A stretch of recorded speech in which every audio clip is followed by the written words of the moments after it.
Kaip vagis pasirenka, ką eiti apvogti? Tarkim, kaip aš tampu taikiniu? Tai šiandien dienai tai socialiniai tinklai daugiausiai tą duoda. Pats atskleidi informaciją, pasisakai, kiek daug uždirbi, kiek tau daug lieka, kaip tu gerai gyveni, keliauji ir panašiai. Bet šito mes ir neišvengsim, čia jau tokia mūsų kasdienybė, žinai, parodyt, kad mes kažkur esam, su kažkuo draugaujam. Prabangios mašinos prie namų. Dažniausiai, aišku, vis tiek kažkas iš artimos aplinkos, ten pavydi draugė, buvęs darbuotojas kažkoks tas pyktelės, nebūtinai su ta intencija, kad tą nakolą vadinamą duoti, kad pasakyt, kad tau pakenkt.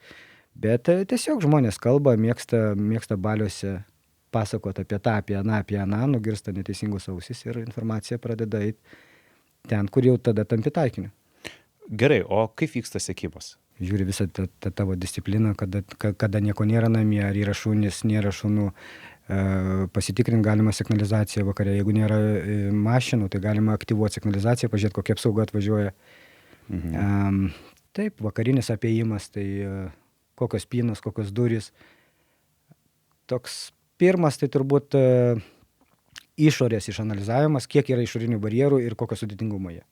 Žaliuzė, sakykime, jeigu yra, tai tada atitinkamas pasiruošimas. Grotos, jeigu yra atitinkamas pasiruošimas, tada pačios lokacijos įvertinimas, kur statysis mašina, kaip prieis prie objekto nematomai.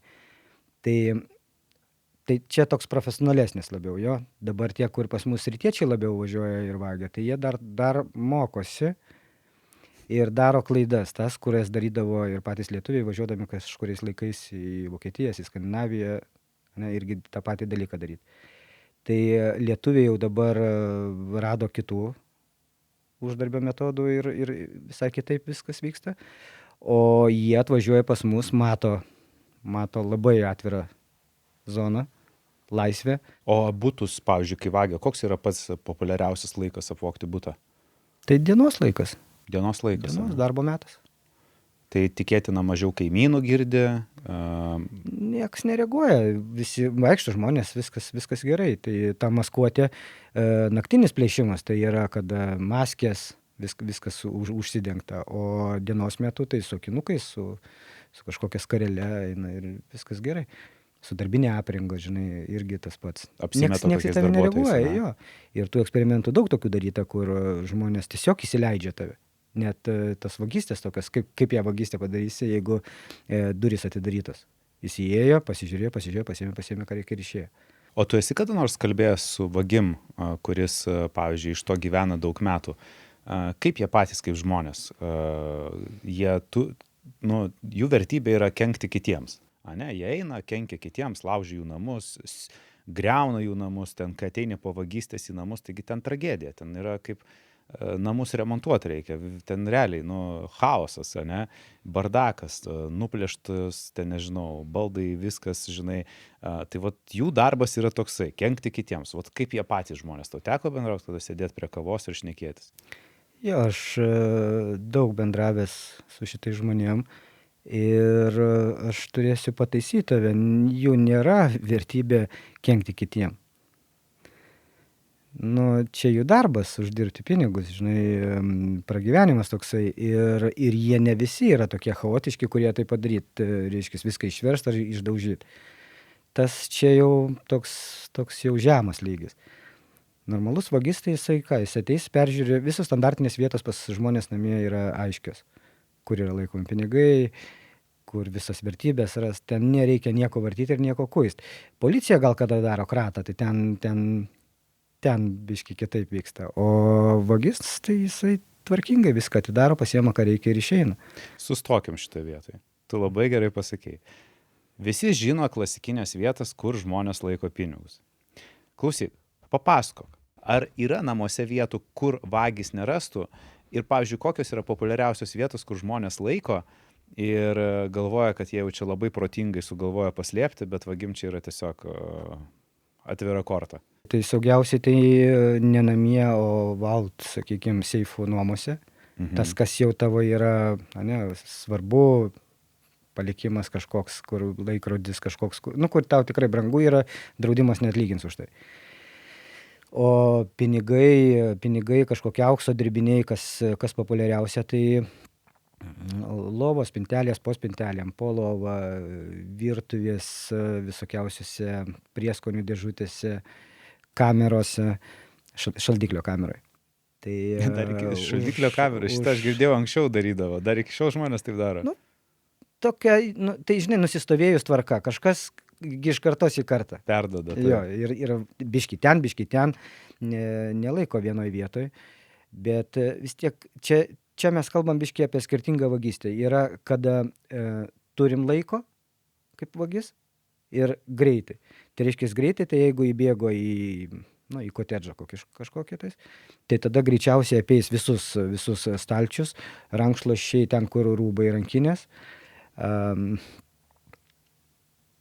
Tai vonios kambarys, miegamasis, ten, kur visada tu palieki savo daiktą nusiėmęs. Aš skaičiau, kad 80% vagių įėję į namus pirmiausia eina į miegamąjį. Taip.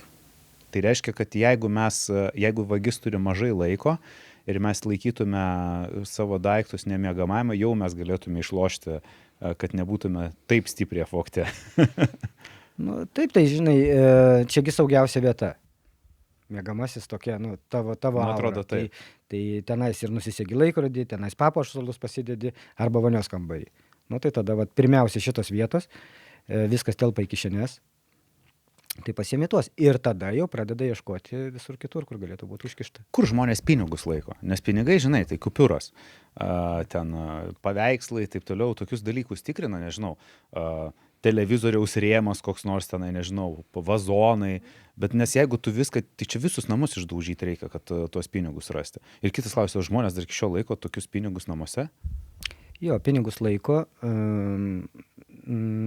vietos, tai, sakiau, prieskonių bankės, vazos, ten rūbų kišenėse, užkištose rankinėse, kažkur, kur yra giliau, ten kojinių stalčiui kažkur, žinai. Ir taip, bet visur bus išdėliota. Turi kažkokius mažus seifukus, irgi dažniausiai miegamajam. Tai seifas, mažas seifas, sakykime, namie, tai jisai yra labiau nuo svečių gal, nuo vaikų, nuo tokių dalykų, nes kada vagis namie ras seifą, tai išeis su seifu.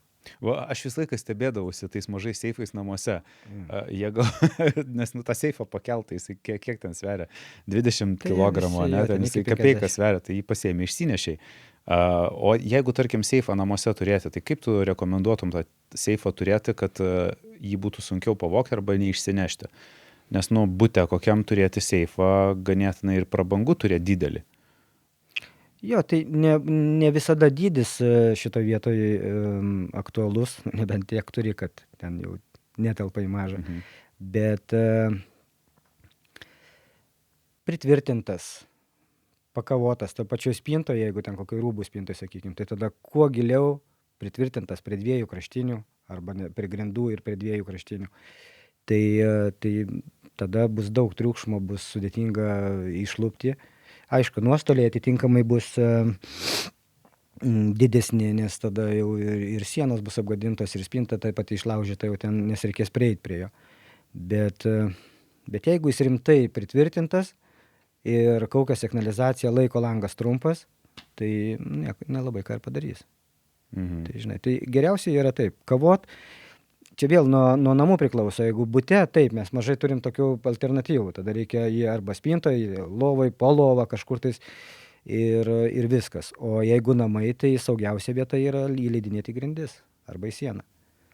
Tada jis nebegali būti išlipamas, tada jį reikia jau tik tais, reiškia, daužyti iš išorės arba su visrakčiais bandyti atidaryti. Bet tam jau reikia laiko. Čia jau laikas, jo. Okay. Čia ir yra esminis dalykas apsaugoj, saugume, yra laikas. Kiek vidutiniškai vagis užtrunka vogdamas namus? Tai limitas egzistuoja tik tada, kada yra X lygio signalizacija. Jeigu nėra signalizacijos, tai limito laiko nėra. Atsidarė duris, užsidarė ir visą dieną gali ten kuistis. Visą dieną, visą naktį, jeigu stovi tavo žmogus gatvėj, praneša, kas grįž, tai ten nėra ko nervuotis ir ten viską ramiai gali dirbti. Jeigu yra signalizacija, Tai va ten kažkurioje vietoje gal dar aptarsim tada plačiau, reiškiasi, iš ko tai susideda, kas trumpina tą laiką, kas tave apsaugo. Tai jie esant signalizacijai ir jeigu vagys nepatikrinę, kas atvažiuoja iš visinai pridota ar nepridota apsaugai, tai tada tas langas yra 5 minutės. Tokia jau ribinė laiko vieta vagiui išeiti iš patalpos. Ok, tai 3-5 su signalizacija, tai, ką jis sugebės per 5 minutės padaryti, tai jisai padarys, o toliau jau jisai išeis, nes nerizikuos. Smagu, kad pažiūrėjote šį trumpą klipą iki pat pabaigos. Todėl kviečiu visus pažiūrėti pilną epizodą štai čia, arba ieškokite nuorodos aprašyme.